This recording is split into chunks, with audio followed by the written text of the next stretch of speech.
Bonsoir à tous. En ce 18 mars, petit point de situation sur ce que l'on vit ici, pouvoir un peu partager quelques petites informations ou conseils.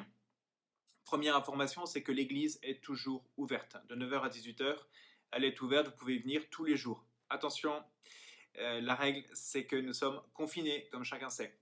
Nous sommes confinés et c'est important de respecter cette règle, très important. Vraiment.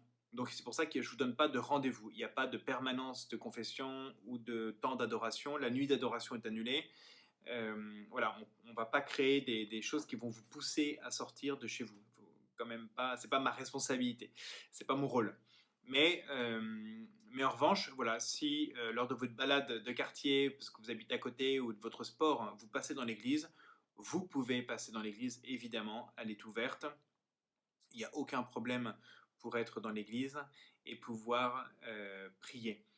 Je n'y serai pas nécessairement, voilà, peut-être qu'on se croisera parce que j'y passe de temps en temps, mais peut-être pas. N'hésitez pas, si vous le souhaitez, si vous en avez le désir, de m'envoyer un petit message, de sonner au presbytère, voilà, peu importe. Et éventuellement pour se retrouver, c'est pas un appel à l'aide du tout parce que j'ai besoin de visite, hein, c'est parce que ça peut être l'occasion aussi de, de se, voilà, pour certains qui voudraient se confesser ou quelque chose comme ça. C'est sûr qu'on vit un temps dans lequel les sacrements sont moins habituels. Voilà. Alors, on est un temps, un carême sans confession, sans communion, ça peut être dur. Oui, c'est dur, mais voilà, on est en train de suivre la situation propre de notre pays et on n'est pas tenu par les mêmes impératifs.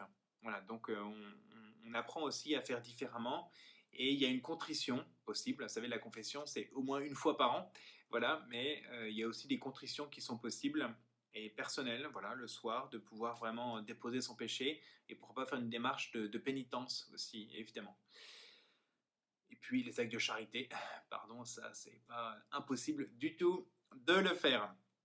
Alors, deux petites choses, deux petits conseils, parce que j'imagine qu'il y a quand même deux grands dangers qu'on peut trouver en ce temps. Je me permets de les partager en toute simplicité.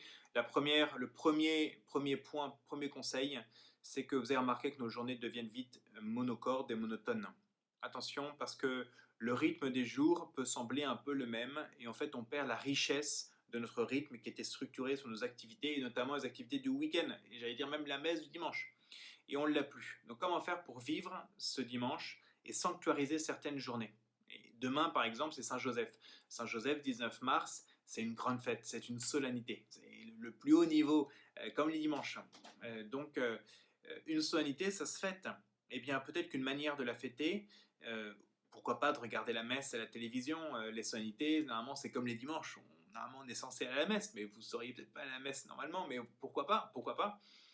Mais aussi peut-être le manifester à travers des signes sensibles. Je vais dire quelque chose qui va vous faire plaisir, mais par exemple, un repas de la Saint-Joseph, allez-y, sortez une bonne bouteille, faites un bon dessert. Saint-Joseph, ça se fête. Voilà, en plus, c'est plus ou moins la mi-carême. Donc, c'est l'occasion, c'est l'occasion. Et un dimanche, faites une cuisine particulière. Ne faites pas quelque chose comme d'habitude. Marquez le temps. Voilà, la cuisine, c'est quelque chose de très concret et qui montre que du coup, on s'est impliqué. Il n'y a pas que maman qui doit faire la cuisine, hein. On peut se répartir les rôles. Et ça peut permettre justement de prendre toute sa place dans cet exercice. Et si vous êtes seul, comme moi, eh bien, marquez le coup. Voilà, faites quelque chose de particulier ce jour-là, et pourquoi pas aussi du point de vue de la cuisine, s'acheter un truc à la boulangerie, j'en sais rien, un peu de folie, quoi. Une petite baguette. Bon, ensuite, on peut le ritualiser, peut-être à travers la prière, évidemment.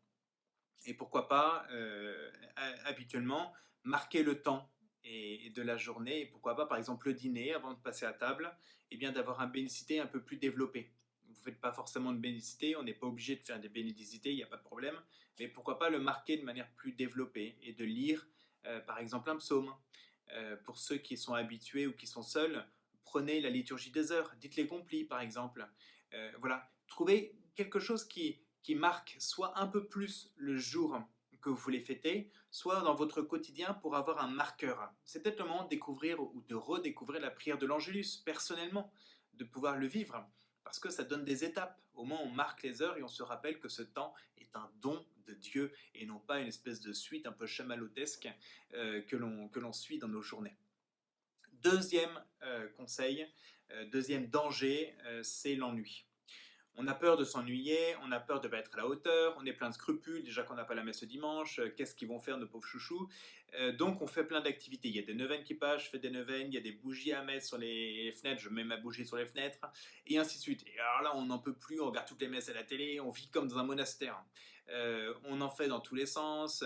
Attention, attention, on n'est pas obligé de transformer la famille en monastère, en ermitage, ou simplement votre maison en ermitage, qu'on se croit obligé du coup d'en faire plus parce qu'on n'a pas la messe.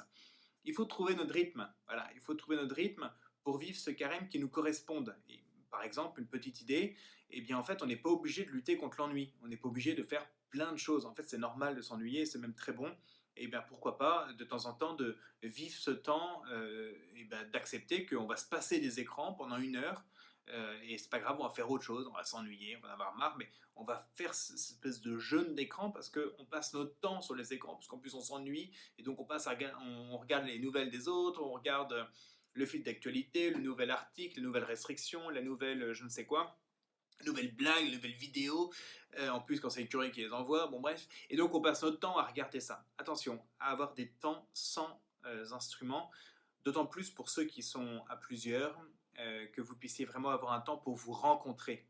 Parce qu'il n'y a rien de pire que en fait, de vivre ensemble sous le même toit et en fait, de ne pas se parler, parce que chacun est dans sa tablette, en fait, on ne se rencontre pas. Attention, attention à ce petit danger, de prendre le temps de jouer ensemble, de prendre quelque chose qui sera bien communautaire. Voilà pour ce petit point du jour, j'ai déjà été trop long comme d'habitude.